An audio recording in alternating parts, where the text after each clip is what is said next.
Inertia is that property of a body by virtue of which the body is unable to change by itself the state of rest. ये भी ठीक है.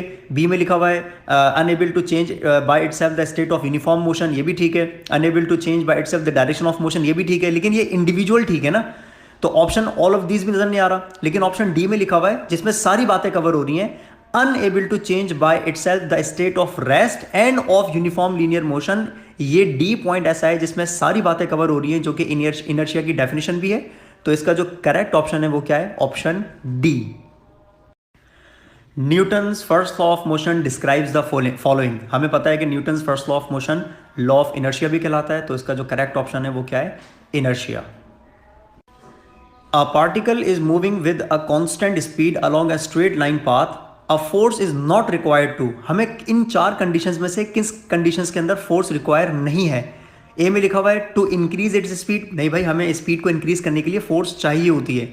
Decrease the momentum, हमें momentum को decrease करने के लिए भी फोर्स चाहिए होती है. चेंज द डायरेक्शन, हमें डायरेक्शन को चेंज करने के लिए भी फोर्स रिक्वायर होती है.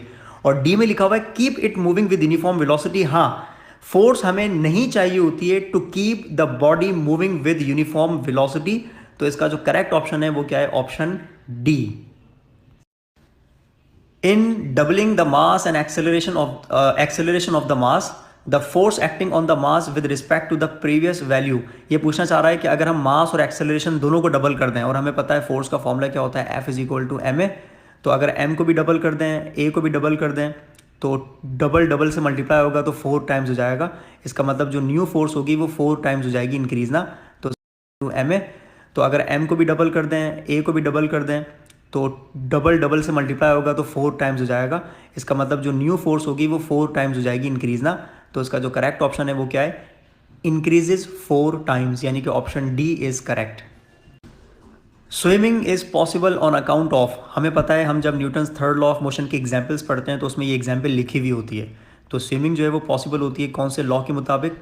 Newton's third law of motion. इसका करेक्ट ऑप्शन है option C, third law of motion. Action and reaction forces act on.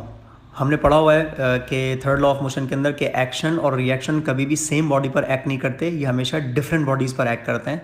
तो इसका जो करेक्ट ऑप्शन होगा वो हो जाएगा बी, यानी कि action and reaction forces act on the different bodies. Question में लिखा हुआ है कि a student attempts to pull himself up by tugging on his hair, he will not succeed. मतलब आप ये सोचें कि आप अपने बाल पकड़ के ऊपर की तरफ खींचें और आप ये सोचें कि मैं अपने आप को ऊपर खींच लूँगा. ऐसा नहीं हो सकता ना. और इसका रीज़न क्या होगा? इसका रीज़न सिर्फ एक ही है कि वो हमारी अपनी इंटरनल फोर्स है जो कि हमें ऊपर की तरफ खींचना चाह रही है. तो हम कभी भी ऊपर नहीं जा सकते. तो इसका जो करेक्ट ऑप्शन है वो क्या है? D, as the force applied is internal to the system. हमें अगर ऊपर खींचना हो तो हमें कोई एक्सटर्नल फोर्स अप्लाई करेगा तो हम ऊपर जाएंगे, हम अपनी ही फोर्स के साथ ऊपर नहीं जा सकते. सो इसका करेक्ट ऑप्शन क्या है? Option D. क्वेश्चन में लिखा हुआ है कि in which of the following cases forces may not be required. यानी कि इन चार में से किन कंडीशन के अंदर फोर्स रिक्वायर नहीं हो सकती? किस में ना? ए में लिखा हुआ है particle going in a circle. नहीं बस सर्कुलर पाथ पर तो फोर्स रिक्वायर होती है, इसका मतलब ऑप्शन ए गलत हो गया. Particle going along a straight line, भले से स्ट्रेट लाइन पे मूव करे लेकिन उसकी स्पीड जो है वो चेंज हो सकती है. तो स्पीड चेंज होगी तो इसका मतलब फोर्स रिक्वायर होती है. ठीक है. The momentum of the particle constant. हाँ, मोमेंटम कांस्टेंट रखने के लिए फोर्स रिक्वायर नहीं होती. अगर मोमेंटम कांस्टेंट है इसका मतलब there is no force acting. D में लिखा हुआ है acceleration of the particle constant. Acceleration अगर कांस्टेंट होगी तो वो उसी सूरत में होगी जब फोर्स एक्ट कर रही हो वो भी कांस्टेंट हो.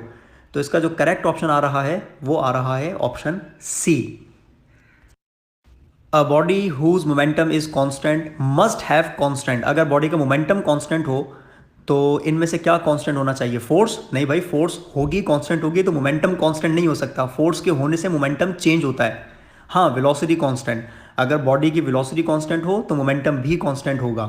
एक्सेलरेशन कांस्टेंट होगी मतलब एक्सेलरेशन है तो इसका मतलब फोर्स है.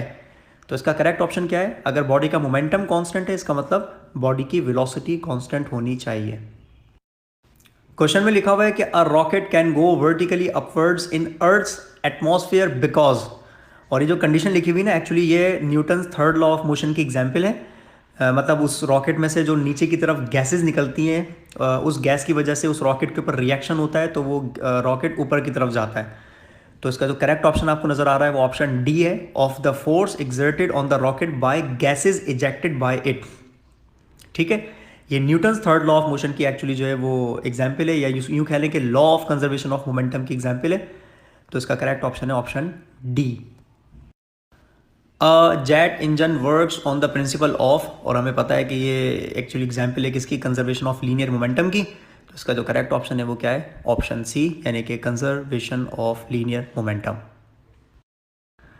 A man pushes a wall and fails to displace it. He does negative work, positive work, no work at all. तो जाहिर सी बात है अगर कोई बॉडी पर फोर्स अप्लाई की जाए और अगर वो बॉडी डिस्प्लेस ही नहीं हो रही तो इस कंडीशन के अंदर वर्क डन नहीं होता। तो इसका जो करेक्ट ऑप्शन है वो क्या है, नो वर्क एट ऑल, यानी कि ऑप्शन सी इज करेक्ट।